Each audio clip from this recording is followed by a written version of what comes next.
자, 6번째 썰 한번 가보도록 하겠습니다. 댓글 컨텐츠고 영상 제목, 한국에서 버블이 터지면 출산율은 올라갈 겁니다 라는 영상의 단위 댓글이에요. 아직 여러분 대한민국 버블 터지지 않았습니다. 버블 터질 조짐이 보이는 거죠. 근데 아직 안 터졌는데도 이 공포감이 장난 아니에요. 터지면 정신 못 차릴 사람도 많을 겁니다. 이것저것 벌려놓은 사람들.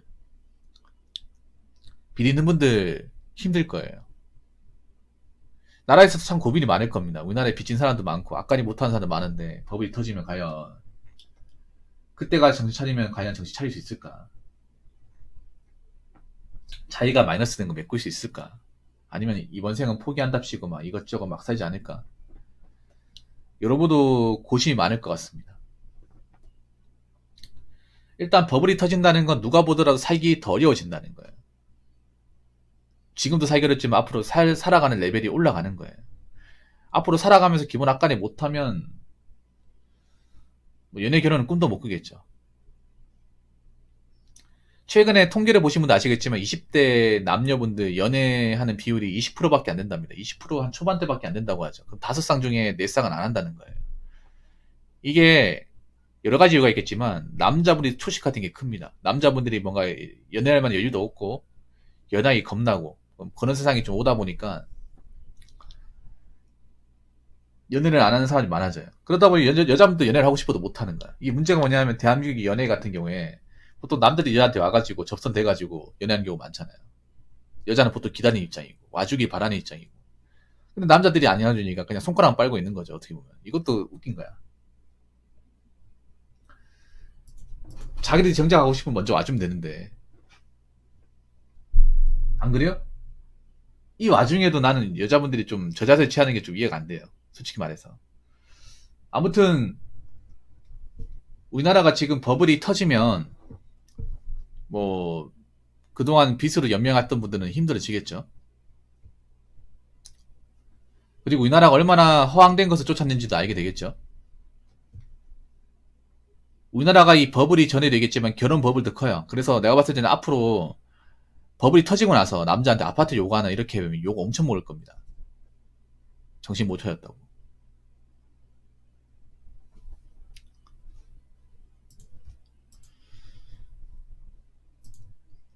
그렇기 때문에 이제부터라도 좀 메타인지해야 될 필요가 있다. 남녀 전부 다. 앞가림 잘해야 되고 본인이 어느 정도 수준인지 알고 그리고 내가 연애나 결혼한다면 상대방한테 너무 많은 것을 바라지 않는 것. 이게 중요하다. 그리고 버블이 터지면 출산율은 내려갈 겁니다. 지금부터 내려가요. 왜냐면 일본이 내려갔습니다. 일본도 버블이 터지면 출산율이 내려갔어요. 근데 더 웃긴 게 뭔지 아십니까? 일본은 버블이 터져서 내려간 게 가장 밑으로 내려간 게 1.26이에요. 가장 최하가 내려간 숫자 자체가 1.26. 일본이 현재 출산율이 1.38인가 4인가 그 정도 될 겁니다. 우리나라하고 꽤 차이가 나죠. 배 차이입니다. 배 차이. 우리나라는 지금 버블이 제대로 터지지도 않았는데 0.78이야. 그럼 여기서 떨어지면 얼마나 떨어질까? 일본은 버블이 깨지고 나서 출산율 하락한 거 가장 밑에까지 내려간 게 1.26이에요. 가장 밑에까지 간 게. 우리나라는 이제 밑으로 아직 가지도 않았어. 아직 터지지도 않았으니까. 근데 지금 0.78이에요. 서울은 0.8, 0.58인가 5인가 그렇고. 그럼 우리나라가 버블이 터지면 어디까지 내려갈까? 어디까지? 혼인율도 같이 내려가겠죠. 그러면 이제 우리나라에 이제 결혼하는 커플도 줄어들겠죠. 그래서 각자 있잖아요. 뭐 연애 결혼 못하게 되었을 경우 어떻게 살아갈지를 좀 대비를 해야 됩니다. 능력을 키우던가 돈을 많이 모으던가 이것도 저것도 아니면 그냥 답 없는 거예요. 댓글 한번 읽어보도록 하겠습니다. 붕어 형님이 언급했던 현 이혼제도의 맹점에 대해 크게 공부합니다. 과거에는 가부장적인 문화 아래에서 남자에게 힘이 편중되던 시절이었고 집값과 혼수 비용이 있어 큰 차이가 없어 여자가 이혼 후에 기본적인 사회 기반을 잡기 위해 만들어진 재산 분할 제도가 나름의 의미가 있었죠. 하지만 현재는 남녀 평등 시대로서 동일하게 교육받고 돈을 벌 수 있는 환경이 구축되었고 집값이 미친듯이 폭등되었음에도 여전히 남자들이 일방적으로 집값을 부담하는 문화가 있으며 재산 분할 제도 또한 시대의 흐름에 바뀌지 않고 있죠. 오히려 결혼 전에 남자가 소유한 특기 재산이 이혼할 때 보장되지 못하는 치명적인 문제가 있습니다. 그래서 결혼할 때 8대2로 부담했으나 결국 이혼할 때 5대5도 재산을 분할해야 돼서 여자에게 이득이 심하게 편중되는 구조입니다. 제 주변에도 나름의 직업과 자산을 갖추신 30대 초반이신 분들이 계시는데 이러한 문제를 잘 인지하고 있어 본인과 동급인 직업, 자산, 집안을 더욱 따지고 있으며 동질혼을 하지 못할 바에 차라리 비혼하면서 인생을 즐기는 방향을 선택하고 있습니다. 현 이혼 제도를 대폭 개정하지 않으면 혼인 건수와 출산율은 더욱 꼬다박을 수밖에 없습니다. 사실 이 얘기 들으면 여자분들이 기분 나쁜 내용이긴 합니다. 사실 우리나라 결혼 제도도 뭔가 안 좋은데 가장 이 불합리하다 생각되는 게 이혼 제도입니다. 그래서 나는 개인적으로 이런 생각 듭니다. 요즘에 결혼한 여자분들 중에 이혼할 때 그 비율도 염두하고 계산기 두들기고 결혼하신 분들도 꽤 많을 거라 생각합니다. 왜냐하면 우리나라 이혼율이 높잖아요. 높으니까 어차피 나도 살다 보면 이혼하지 않겠나, 이런 생각을 가진 분도 분명히 있을 거라 생각됩니다. 이제는 뭐 결혼하고 나서 20년 30년 건물이 파풀이까지 되는 게 어렵잖아요. 그리고 법을 터지면 이혼율 올라갈 테고, 지금 우리나라도 지금 이혼율 높아요. 높은데 보통 세 산 중에 한 상이 이혼한다고 하는데, 터지고 나서 이제 영끌족 분들, 결혼하신 분들 또 살기 어려워지면 또 그때 가서 이혼율 높아질 가능성도 큽니다. 설거지론 때문에 이혼하려고 하는 분들도 좀 있어요, 여러분. 근데 우리나라 이혼 제도가 또 문제가 뭐냐 하면 사실 남자한테 굉장히 많이 불리해요. 왜냐하면 우리나라 이혼 제도가 한쪽이 전부하면 이제, 그러니까 유책 사유 같은 게 없으면, 아무 사유가 없는데 서로가 이제 한쪽이 싫어가지고 이혼하잖아. 그러면 한쪽이 버티면 이게 이혼이 잘 안 돼요. 만약 남자가 예를 들어서 설거지론 있잖아요, 요즘에. 아, 내가 이 사람한테 완전 돈 버는 기계처럼 사네. 완전 빨대 꼽혔네. 그래가지고 이혼하는 분들도 많이 생겨, 요즘에. 설거지론 때문에. 돈 버는 기계처럼 살기 싫어가지고. 아, 내가 왜 내 혼자서 뼈 빠지게 벌어가지고 난 돈 구경도 못하고 이렇게 평생 살아야 되냐. 고마운 줄도 모르는데 이게 무슨 결혼이냐. 그래가지고 이혼까지 관련 남자들도 많이 있어. 근데 이혼이 쉽게 청사가 안 돼. 왜 그러냐면 유책 사유가 없으니까. 단순히 뭔가 안 맞는 걸 이혼하려면 서로 합의가 있어야 되는데, 이혼 조정기간 합의가 있어야 이혼이 되잖아요. 그런데 합의가 안 되니까 이게 이혼이 쉽게 안 되는 거예요.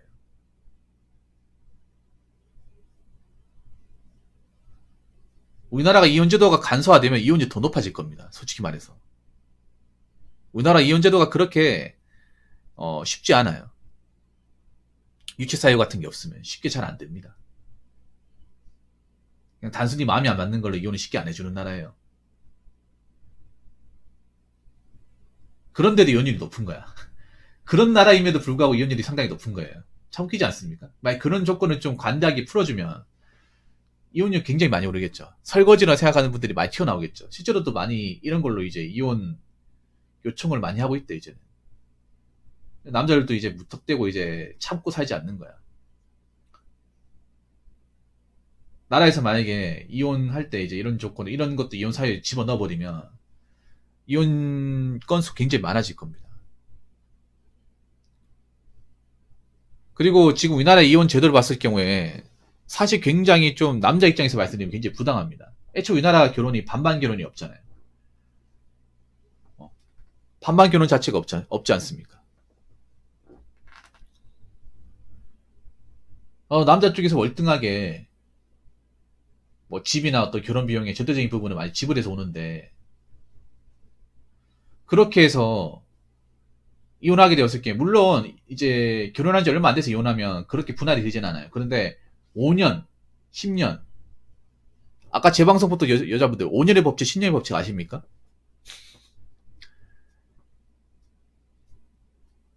이게 뭐냐 하면 결혼하고 나서 5년 버티고 이혼하면 재산 반반씩 되고, 10년을 버티면 연금까지 반반이 되나?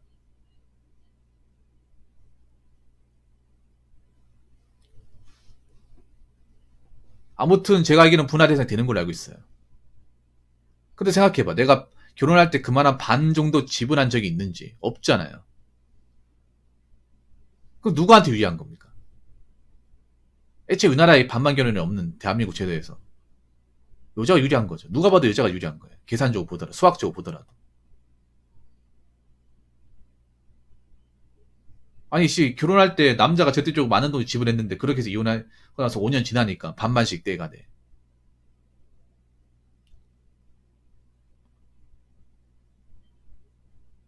막상 결혼할 때 내가 돈 거의 다 보태가지고 결혼했구만. 그래서 이것도 일종의 테크가 되는 거죠. 재테크가 되는 거죠. 말은 안 하고 있지만. 네, 맞습니다, 주어탕이. 그 남자한테 따지는 게 왜 따지겠어요? 내가 이혼할 수도 있다는 개연성을 깔고 가는 거예요. 내가 이 사람과 안 맞으면 이혼할 수 있는데 5년은 버텨야겠고 5년은 버텨야 이 사람 재산이 이 정도니까 내가 반띵하면 이 정도 가져갈 수 있겠네. 이거 생각 안 할 것 같아? 솔직히 말해서 여자분들 이거 생각 안 합니까? 생각 안 하면 왜 조건을 그렇게 많이 따집니까? 우리나라 이혼율을 봤을 때 그렇게 낮지 않잖아요. 앞으로 법을 꺼지면 지금 이혼율보다 더 올라갈 것 같은데. 그리고 막상 왜 이 얘기하면 여자분들이 대답이 없어. 아까는 여자분들이 채팅이 있었잖아요. 어디 갔어 아까? 이렇게 뭔가 내가 뼈를 때리는 얘기하면 대답이 없어요. 아니, 솔직히 말해서 제가 얘기하는 게 완전히 틀린 말은 아니잖아요. 실제로도 벌어지고 있잖아요. 결혼할 때 이거 생각 안 한다고 생각하면 거짓말이겠죠. 과연 근데 이런 거 생각하는 여자분하고 과연 결혼하면 행복할까? 그 보성님 아까 결정사로 얘기했던 것도 결정사 결혼할 때도 그런 거 안 따졌을까 과연? 이 사람과 안 맞을 수 있는데. 아, 왜 여기에 대해서 말이 없어요? 이혼제도를 봤을 때는 이거 바뀌어야 돼. 많이 바뀌어야 돼요. 지금 남자분들 이혼제도도 알고 있어요. 지금 결혼을 안 한 남자들도. 남자들한테 다 물어봐. 이혼 지금 재산 분할 제도가 누구를 위한 제도인지, 이 공정한 건지 물어보세요. 싹 다 문제가 있다고 생각합니다.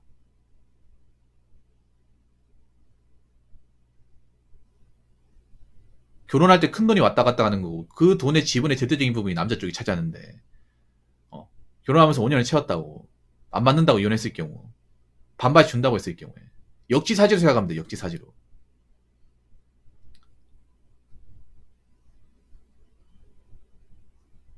이혼한 가정에서 이제 각자 스트레스 받거든요. 서로 안 맞으니까 이제 이혼하는 건데, 스트레스에다가 재산 마이너스까지 같이 오는 거야, 이게.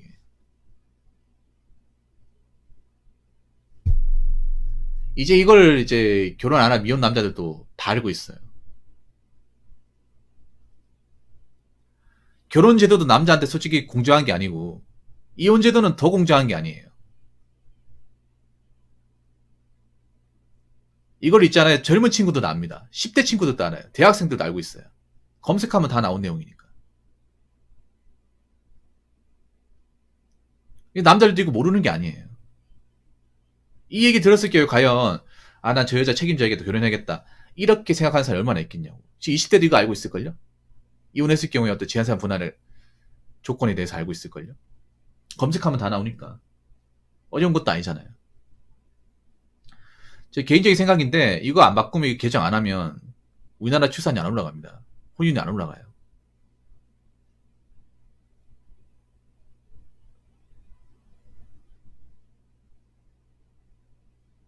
아니 좀,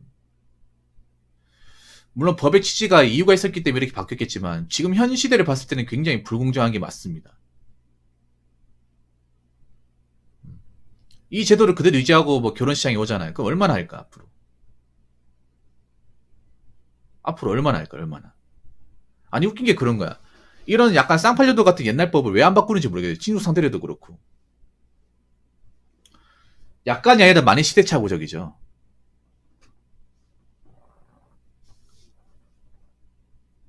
굉장히 시대착오적이죠. 우리나라 법이 시대착오적인 법들이 굉장히 많습니다. 굉장히 많아요.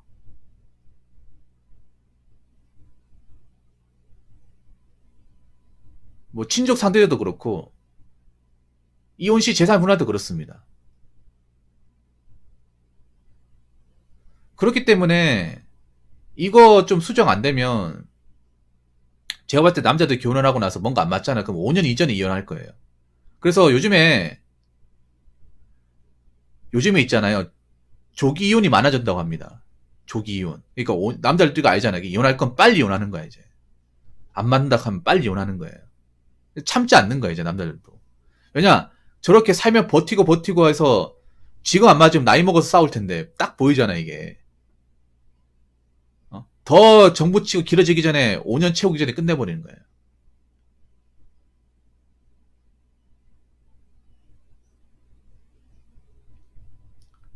여자들도 이렇게 수학적으로 이제 계산적으로 나가는데 남자도 계산적으로 안 나갈까요? 남자는 생각해봐요. 결혼할 때 절대적으로 훨씬 더 많은 돈을 지불하는데 왜 계산적이면 안 되는 거예요? 계산적으로 해야죠. 똑같이 가야지. 그러니까 결혼한다고 해서 끝나는 게 아니라는 거죠.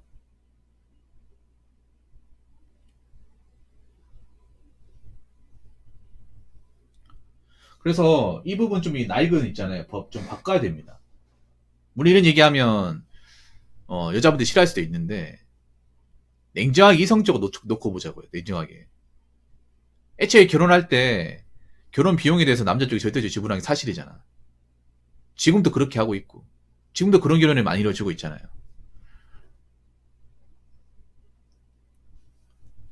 그러다가 우리나라가 지금 10상 중에 3상 이혼하는데 이혼하는 거 자체 스트레스 받고 각자 힘들겠지만 재산 분할에 대해서 그렇게 이제 반반씩 하게 되면 누가 손해보는 객관적으로 금전적으로 한쪽은 손해고 한쪽은 이득이잖아요. 누가 보더라도 내가 이득을 보는 건 누구한테 손해를 준다는 거 아닙니까? 여태까지 남자가 계속 그런 손해를 받았다는 거고 자기들도 손해 안 받으려고 할까요? 근데 상대방도 마찬가지일 거 아니에요. 그래서 이 부분은 좀 바뀌어야 됩니다. 바뀌어야 돼. 요즘에 이 제도에 대해서 모르는 사람이 별로 없어요. 없기 때문에 이런 좀 낡은 방식은 좀 바꿔야 되지 않을까 생각을 합니다.